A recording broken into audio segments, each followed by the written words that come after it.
Yo, hello guys, welcome to this build guide video, which is not really a build guide video. I will just go over my two snapshots of the previous season or current season, however you want to see it. Efficiency wise, the build pops off relatively early. I mean, relative depends how good you are at progressing. You will not be playing Ghost Sentries early. You will follow whatever Legolas is doing. He is the most proficient Erika 1 player, so there's no reason not to do what he's doing, at least early on.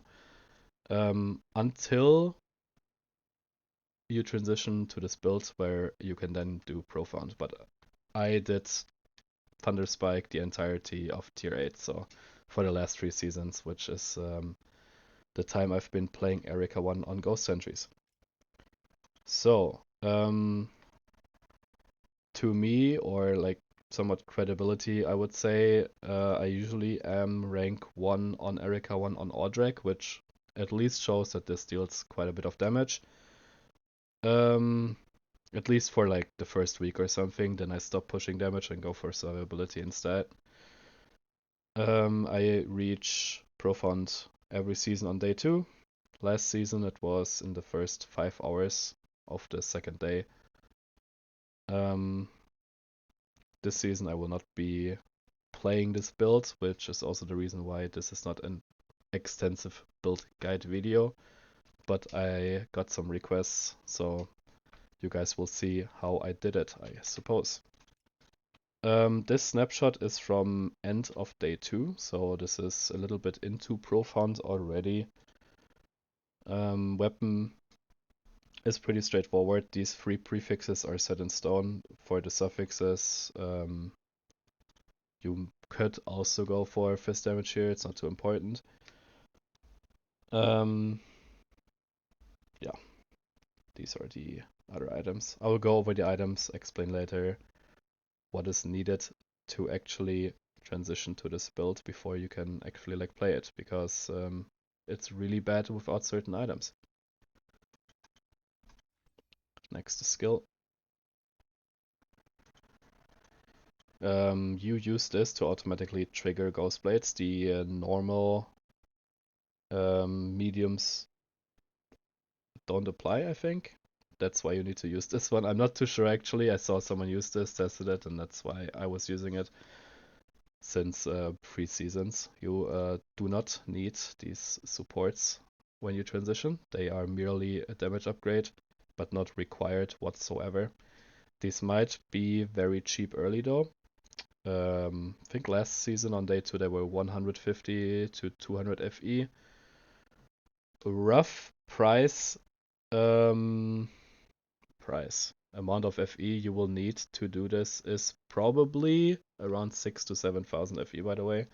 This activation medium is extremely expensive early, so depending how fast you try to progress, it might be 1k FE, it might be cheaper than that if you take a week until Profound, I guess.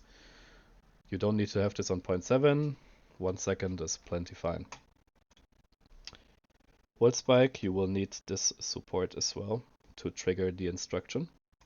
You need to use any spike skill. Volt Spike is a little better because it applies Volt stacks, which I will get to a little bit later.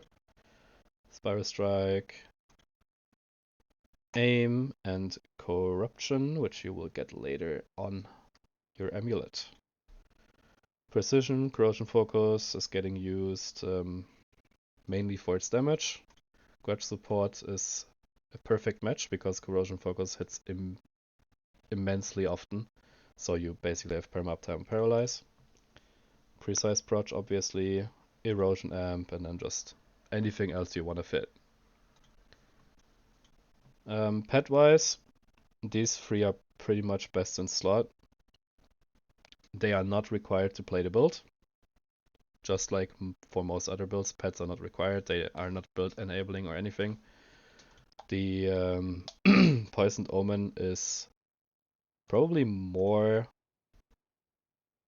quote-unquote important than the Portray Woman, because you get a free Timid Curse from your helmet, and corruption is also very strong, and you don't need anything on your rings, which makes this pretty cool, I would say. Another item you need to transition. I go over it again. First instruction, then this one. Most important item also is the max sentry quant. Don't play sentries if you don't have a shield with +1 sentry quant. Can be expensive, cost me 3k FE to roll, but I think the average is more like, was it like 1k FE, so not the worst. Next thing you need is the helmet. Technically not needed, but it's just a lot of damage that you get for somewhat cheap. Pay attention to this roll. It's getting changed next season to say something like multi-strike, attack sentries have like 70% more damage when multi-striking or something. It's a little nerf there, but it's still plenty good.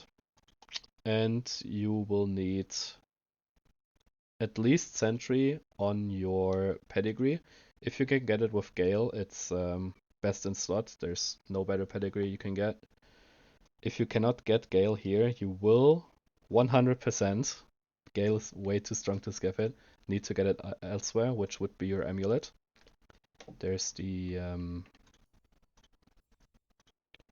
Howling Wind amulet. This is probably gonna be like 50 FE early, so kinda free, which gives you Gale. You cannot get it from your skill tree, unfortunately, at least not on my version. That's why those are the only two sources of it. But yeah, that's basically it. You don't need any other item to transition to it. You will not go for Blight early. Blight will decrease your damage over a rare chest if you just slap it on without having priceless items. You will need at least 2 Deterioration damage mods on your gear. If you run the Gale amulet, obviously you need to have it on your second ring. This is the tree, just for you to see it.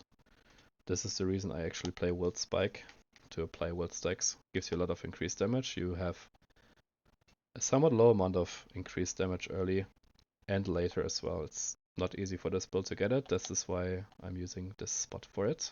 Quite efficient. Artisan, you need co-resonance. If you don't use this, you will have no attack speed. Tree is very nice as well. And then lastly, we go for Ranger, which is, let's be real here, quite a bad tree overall. It gives you a bunch of crit and crit damage, but the most important part of this tree is actually the agility blessing and crit. And you don't need any of the talents here. You will use Crushing Blast early at least to make your clear a little bit more consistent, because you will sometimes have some stragglers left. That's why I'm using this one. Other mods here, just get any damage mods you can get. Chance to multi-strike is not needed. It's just a little bit more damage.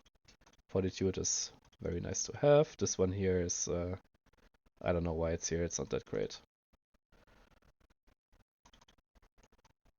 So memories, just get prot speed for Gale. Crit chance, attack speed works as well. Oh yeah, so if you want to see it, you go bottom, top, top. Is that already it? I don't think I have much here, if anything. Just increasing damage, chance to multi-strike.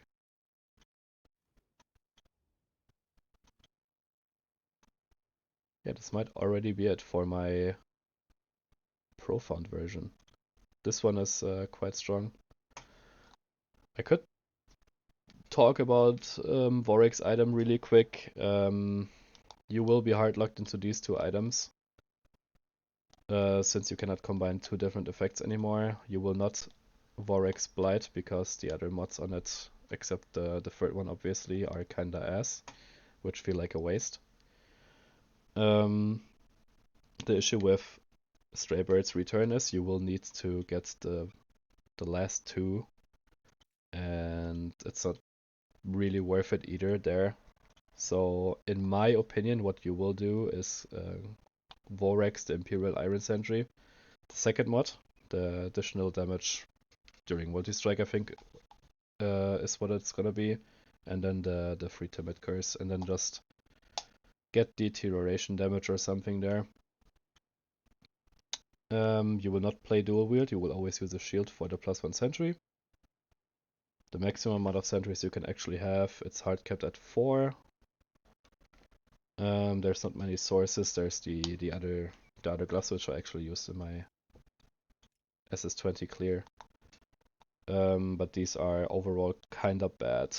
I was trying some dual wield stuff, but you cannot Vorax these anymore.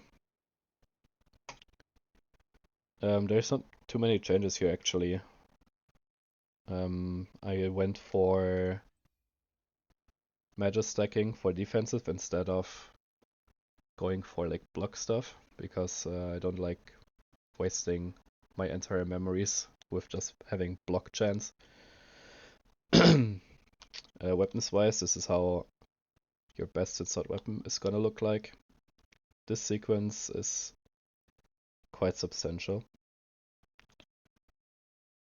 Here you optimally have Fizz as extra erosion. I have it on my other ring, but this one bricked after my corrupting spree. Barrier is always nice to have. Basically identical. You will need 1 roll of deterioration chance on your gear as well. Light Hunter belt, absolutely broken in terms of defenses. Not a fan of Eternity, that's why I never use it. I'm not sure if you can even use it with Ghost Sentries actually. Burden Steps are very, very endgame. Fortunately, this combination I'm going for is usually the cheapest. In place of non-cold, you can get non-fire, non-lighting, it doesn't matter. But you obviously will need the additional erosion damage. Unless, actually, I think you can use the additional physical damage as well, since your entire base is Fizz. Amulet is your second curse source. You will get corruption hit there. Gloves, you will destroy birds, right? For the Vorax item, as said, in my opinion, best way is probably the 2 mods there. Get other mods, whatever you need. There might be some rings which you could use, but since I'm not gonna play the build, I'm not researching what I would use there really. It's just to show you how I played the build in the last season. Slates are still usually the same.